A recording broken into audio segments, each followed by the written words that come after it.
And as we've all are trying to encompass equal access for all students, so information I'm sharing today has been tested, vetted with our students in special ed for them to increase their accessibility. But what I really want is this available for all students. And so I would like to go over today a little bit of why are these settings important for all students and what does it mean for instruction and how can we help our students access this. So again, this can be a self-directed workshop or a presentation, but here are the learning objectives. All good teachers start with the objectives. So I really want to identify the why. I want to show you guys how to enable text-to-speech not only on the iPad, but also your MacBook. Because we use our MacBook for designing instruction. In some ways, often we want to test to see if that text-to-speech works without having to go over to our iPad and test it out. So I'll show you how to set up those settings on your MacBook. I want you to be able to instruct your students on how to turn these settings on their iPad to help with their instructional practices and their learning, because it'll provide another opportunity for support when they're at home. I also want to better, I want to better be able to help you implement one of the district's requirements that all text be accessible in Schoology. And so these tools will help support that consistency requirement. And I want you to be able to access, to learn how to build other accessible resources and having those resources at your fingertips if you want to know more. Okay, let's watch this to start out with helping define the why.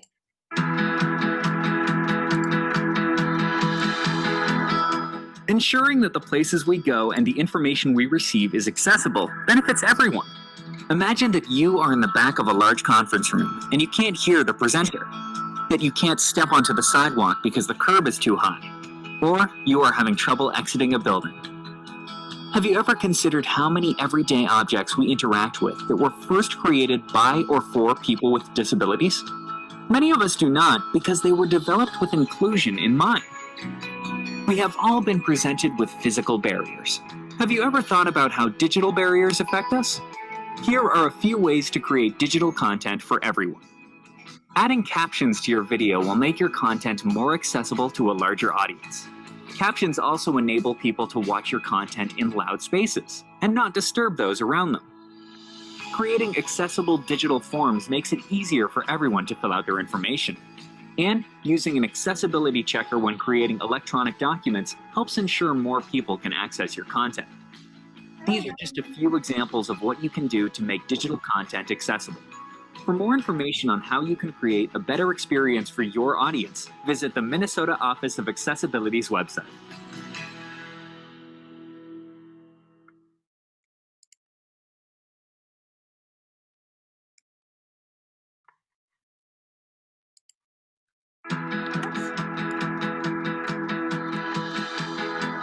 Okay, I really wanted to kind of use that to frame that the tools I'm trying to teach today are not just for students with disabilities or students with special ed IEPs, but it's really more to try to increase our reach to all students. We're trying to increase our reach towards our students with diversity, students of different social economic statuses, students with different supports at home. So trying to increase the equity behind our instructional practices, really.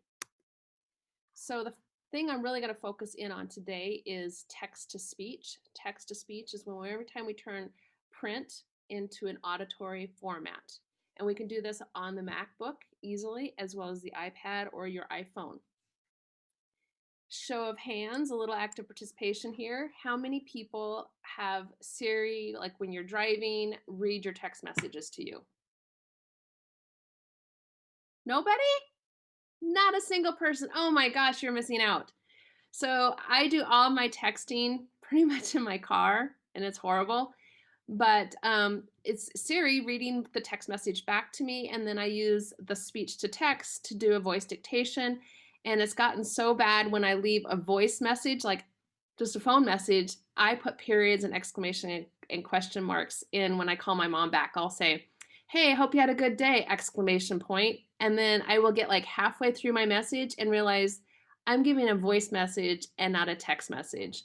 But I've kind of trained myself to put commas, new lines in. It is hilarious. But, um, I use text to speech constantly, not only when I'm listening to Siri give my messages back to me, but I would have to say at least a dozen times a day, I use it to, I'll type something out and then I will highlight it and have it read back to me to see if it makes sense. Because often I'm sending messages to maybe Matt Hillman or Cheryl Hall or to a parent. And I really don't like typos or errors. I know what I want to say. And sometimes I get fat fingered and I type and there's misspellings and I don't want that to represent me. So often I have the text read back to me and then I pick up all my errors, even though I've read it like 4 times. So text to speech is a great tool for a variety of people, just to work on your editing skills for your writing. So I'm going to teach you guys how to turn it on your MacBook. Okay, so this, again, you can pull up the slideshow later if you want the settings. You can take a screenshot of this right now, but it's on your system's preferences, and that's that little gear. You can go to accessibility, and once you go into accessibility, you get a variety of options. The one I would like for you to use to click, is speech. And then once you tap or click that, then you can get this menu here. You want to choose a system voice, and I really like the Siri female voice. But you can, if you want a male voice, a female voice, you can choose that. If you tap play, then you can listen to it.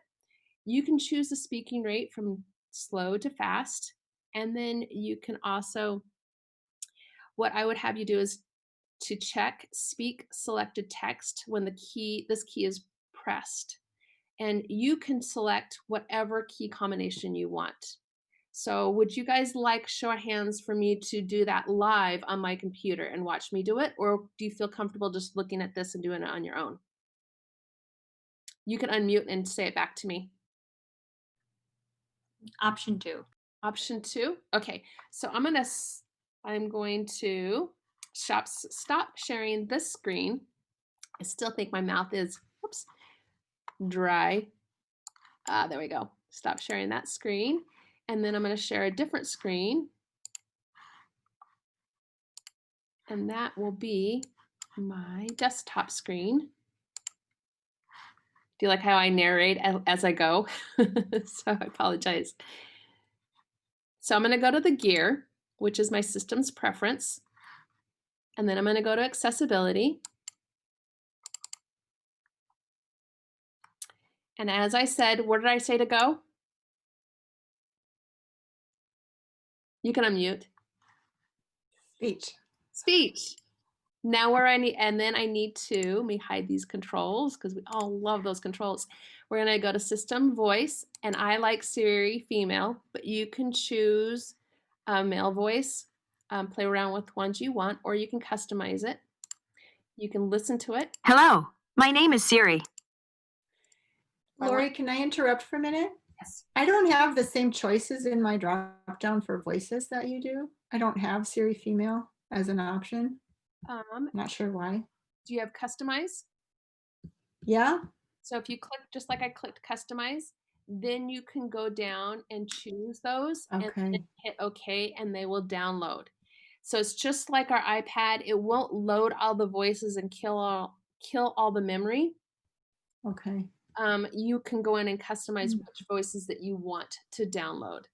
Okay. And again, Samantha and Siri, I typically will play with those ones because they're a little bit better enhanced quality. Siri, of course, I think they spend more time on, with using what they call AI, artificial intelligence, where they're getting better at predicting like the verb tense in a text.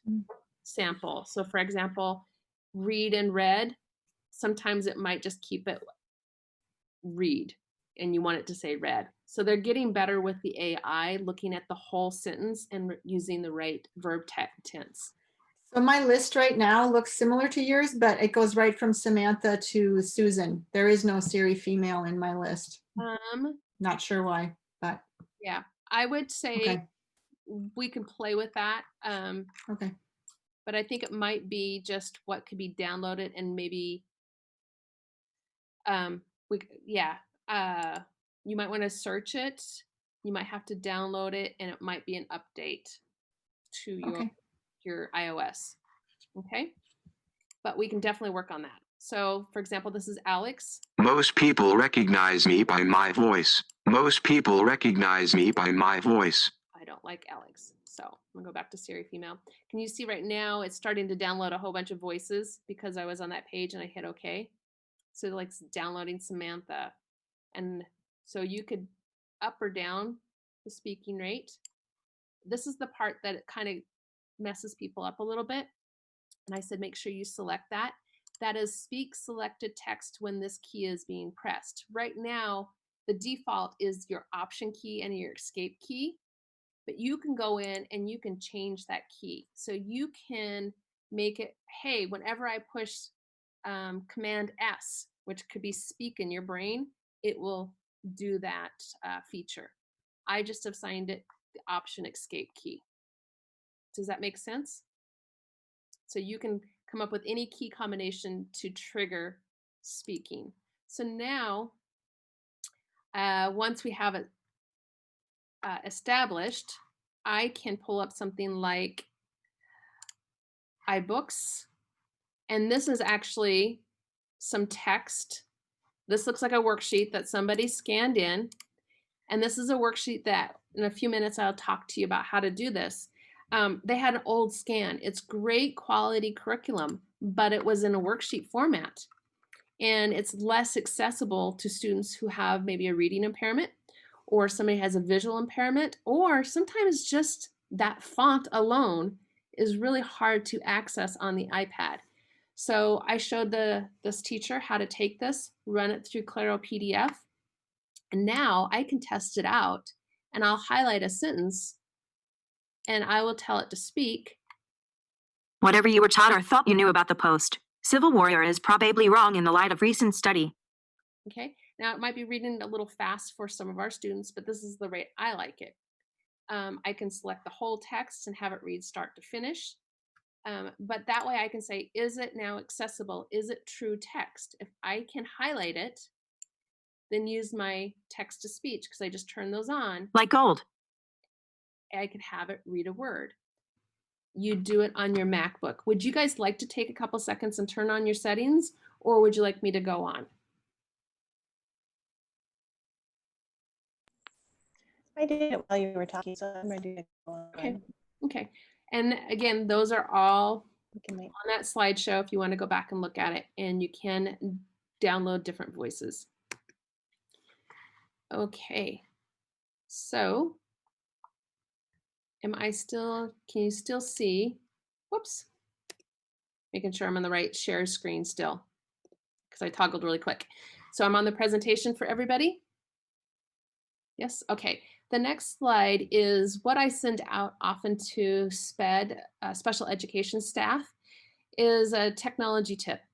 And I like to, you've probably seen these 4 quadrants shared by Matt Hillman, but I really like to do it because it's kind of a universal design for learning for that adult learner as well as for our youth learners.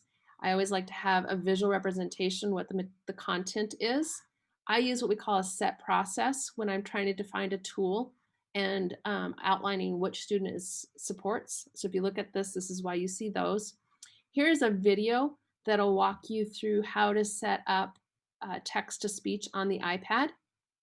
And if you're somebody that likes the step-by-step written and visual instructions, down here in the bottom, there is the step-by-step written instructions. So you can click on that and you can see each step of how to do it on the iPad. Today, I thought I would actually do it on my iPad and screen share with you and let you watch me walk through the steps and see how it how it looks on the iPad. So I'm going to again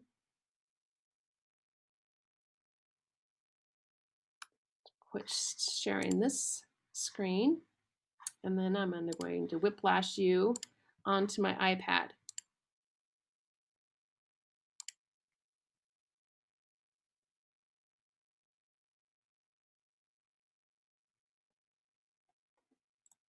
Okay, now we're on the iPad.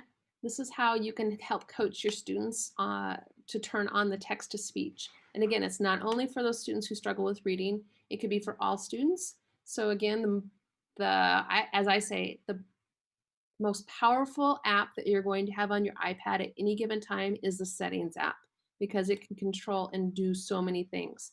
The thing I'm going to do today, we're going to open up the settings, and then we're going to go to accessibility, and it looks like this little guy here. We're going to tap on that. And once we get into accessibility, it's actually under the category of vision, because it's giving support to somebody who may have low vision. But we're going to go to something called spoken content. We're going to tap on spoken content, and typically you might see these disabled, toggled off. But what I would like to see you do is toggle on speak selection and toggle on speak screen. Okay, speak selection, if you look underneath, you can read that it says a speak button will appear when you do speak selection, and speak screen is swiping down with 2 fingers from the top will allow you to hear the content of the screen, and I'll review those in a second with you. But before we leave this screen, we're going to go to highlight content and make sure that's turned on. And what that allows it to do is to help with that visual attention to the text being read. And so what I often like to do is that the words and the sentences are highlighted with a background color. So I might have the background color be yellow, so it'll highlight the whole sentence in yellow, and as the words are being read, those words will turn blue. So it helps with that visual tracking across the page and helps with that visual attention when they're getting the auditory support with the reading. I typically go with just the default word color and the default sentence color, but students can, customize that. I don't like them to toggle it and play with it too much, but as they're getting to, they're learning it, they can actually change the word color and sentence color to meet what their learning styles and strategies are. So once those are set up, you tap spoken content and you go back. This is another option for the voices. They would select English, and then those are all the English voices. Again, my ear has been trained to Siri female, so I keep her. Alex has a little bit of what we call AI built in, artificial intelligence. If you like a male voice, I would go with maybe an Alex or a Siri male. But if you tap on those, they can actually play those and listen to them. Hello, my name is Siri. So can you hear, were you able to hear Siri? Okay, I was just making sure it was turned up loud enough. Let me just turn that up a little bit more. Okay, so you can play with that. And then also, if you come back, you can change the rate of speech. Speak selection, read selected content. So just by sliding that slide bar.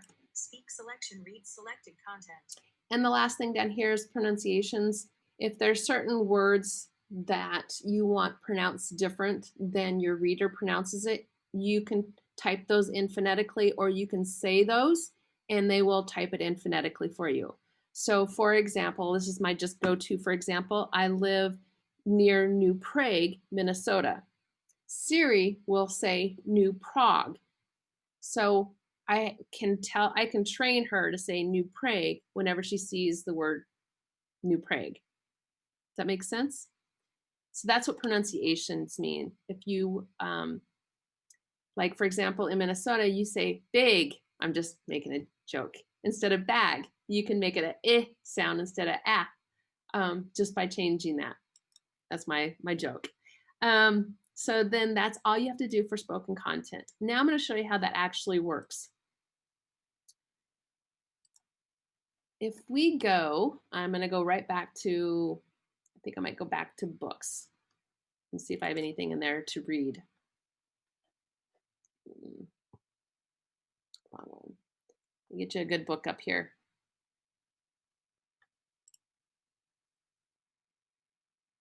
Okay, so if I'm going to make this a little bit bigger. If I select, oops, I'm trying to be fancy here. If I select a word and move those blue circles, I will get now an option to speak. That's speak selected content. So I can click that. The crew filled the hole at the bottom of our driveway. Your sister said you slept at Calvin's last night. So that is the option of speaking selection. The other option is you take 2 fingers and you start at the black frame and you swipe down. And what that allows it to do is to read continuous from the top of the page to the bottom of the page. And if it's in a continuous story, it'll turn the pages for you as well. So I'm going to do that. I'm going to swipe from the top down.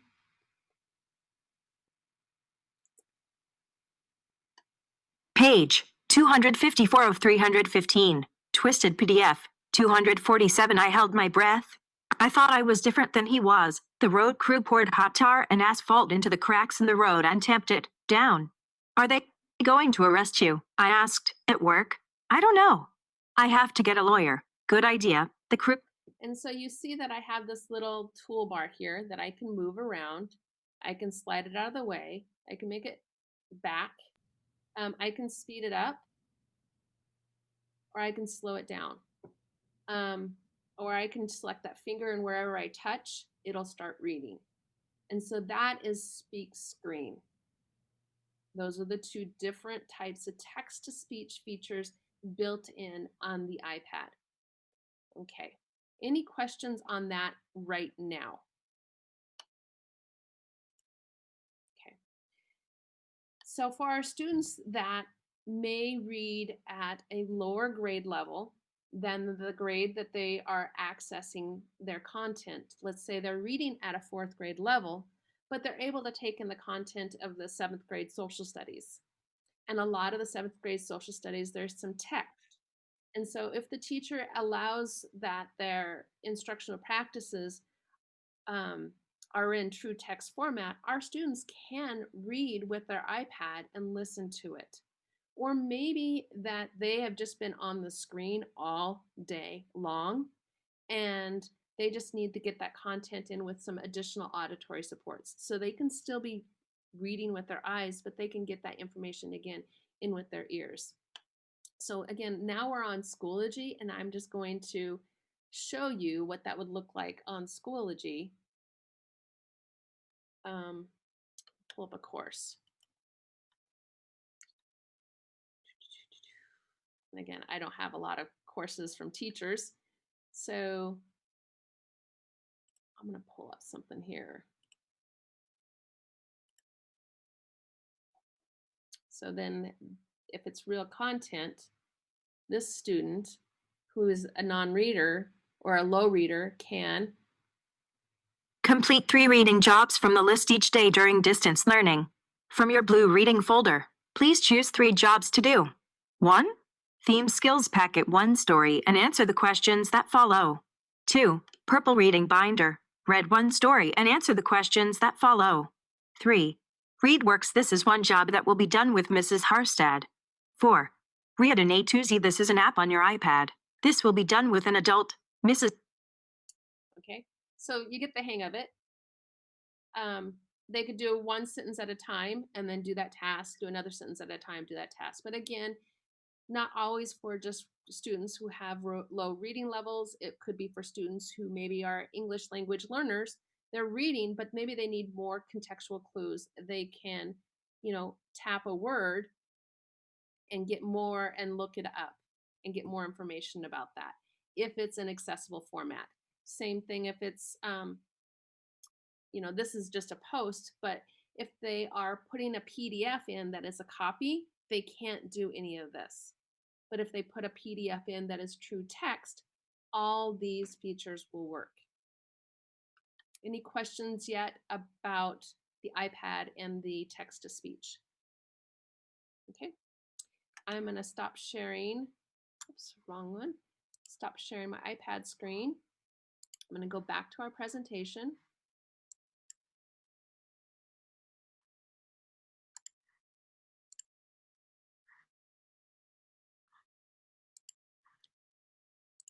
And okay. So again, you can come back and look at this and do your step-by-steps. There's some additional articles here about how it supports text-to-speech, helps support reading growth. Now, our district invested in making sure all staff had access to Claro PDF Pro, and that is the tool that we use to convert an image into a text-based file.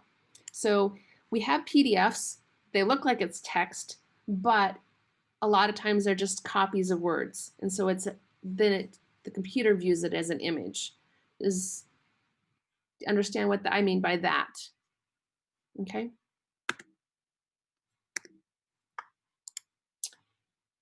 So I really don't need to go into this any further. Scanned documents are not accessible as they're not images and they don't include true text. You can always tell if you have true text, whoops, is if you can highlight it and select it and have it read back to you. So documents that have been scanned should either be recreated using the source document or converted from that image file into a true document file. And so this next step is how to convert an image into a document file. Today they asked, I guess Greg asked for me to cover how to turn on the text-to-speech features on the iPad and the MacBook Pro. He didn't say if there was a great need to work on this conversion, but so I'm gonna throw it out there. Do you guys want me to go over how to convert a document? Okay, I just wanted to be honoring your time here. So this is how you convert an image document into a text document. So we have the conversion tool called Claro PDF Pro. It's available in self-service for all teachers and licensed staff. And we've been using it in special ed for probably the last 2 or 3 years. Our students are able to do this themselves. But why we don't want our students to do it is because it takes time, and it shouldn't only be for those students that are in special ed. It should be also available for those students that may benefit from having the auditory supports or may benefit and being able to click on something and look up that word without having to go and type it into a dictionary. So, and again, it's vetted and it's reliable.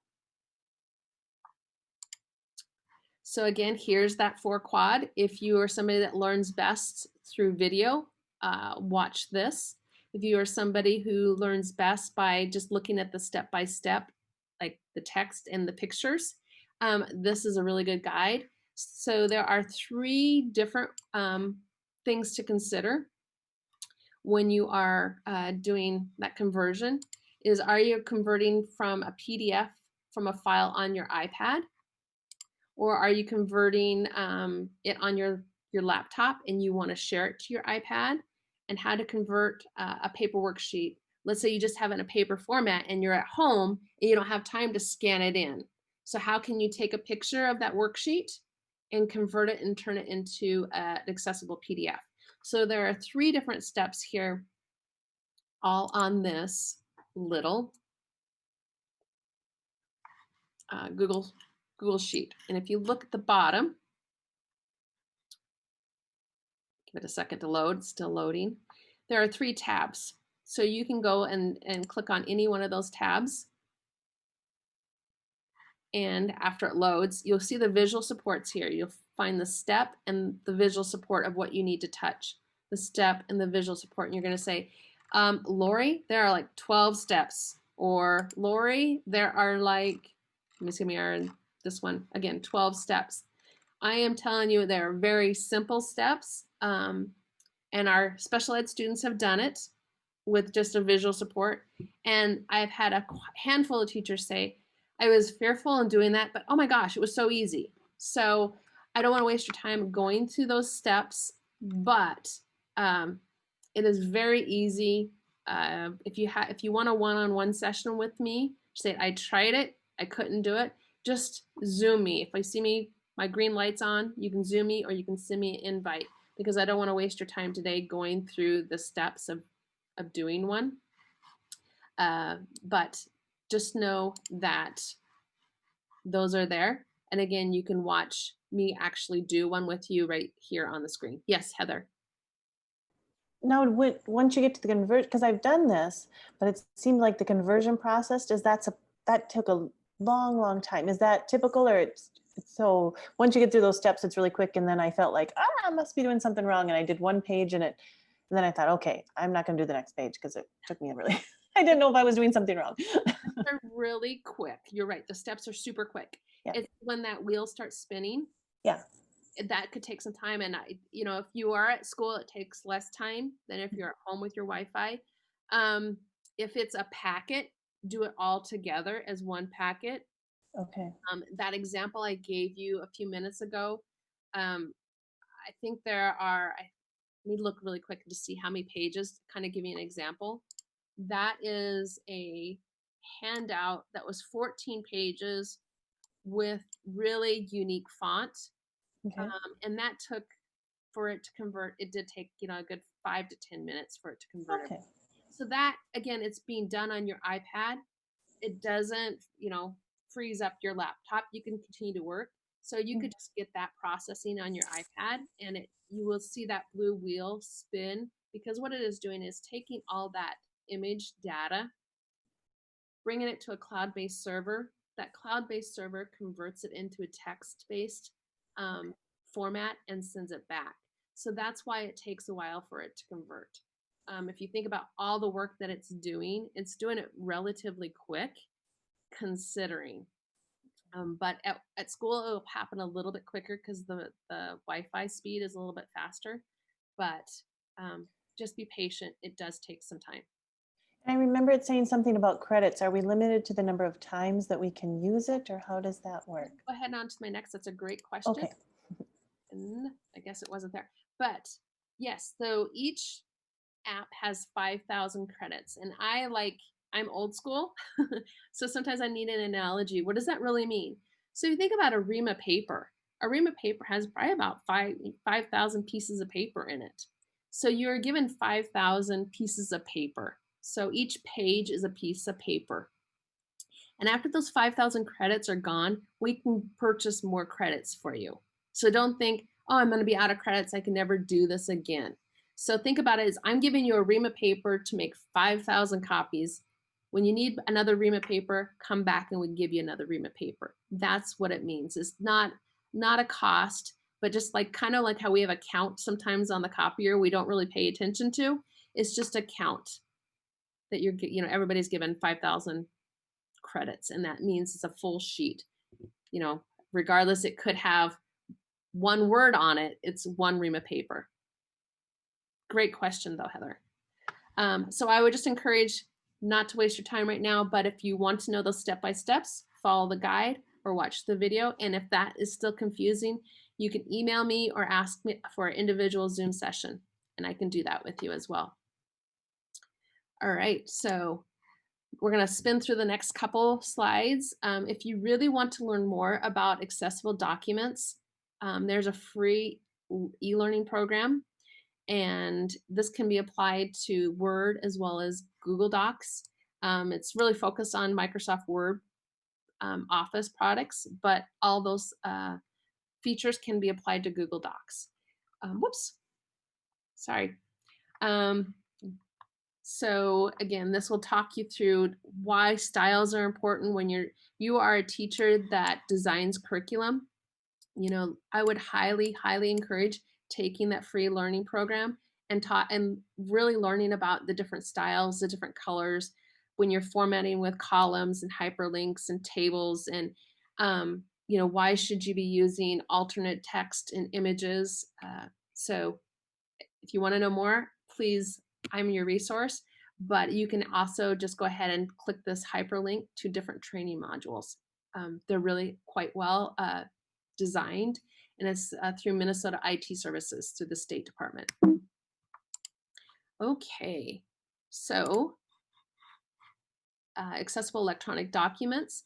If you really want just a quick desktop reference, there are some desktop references of how to make your documents more accessible. You definitely can just click on those. Whoops. They're an easy to use format.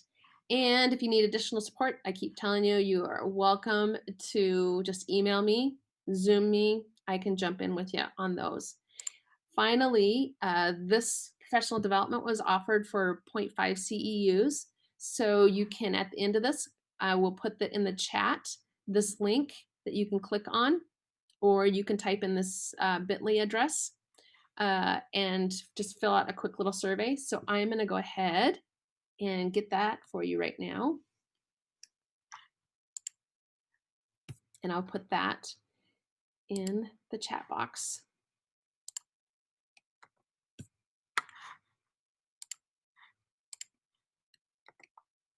And you should have it now in the chat box. So go ahead and fill that out. And then that is going to Hope and Greg, and they will make sure you get your 0.5 CEUs. And I've recorded this, and I will do a little bit of editing. So all that conversation on the front side is clipped out. And that will also be on that accessibility icon in instructional practices. There are any other questions? Small little group, but questions? Okay, again, reach out to me if you have questions as to how this fits into all students, but it really is trying to broaden the net of how we try to get equity of instructional practices, not only just for those in the middle, but for all. So thanks again. I appreciate your attention today. Thank you. Thanks. Thank you. Bye-bye.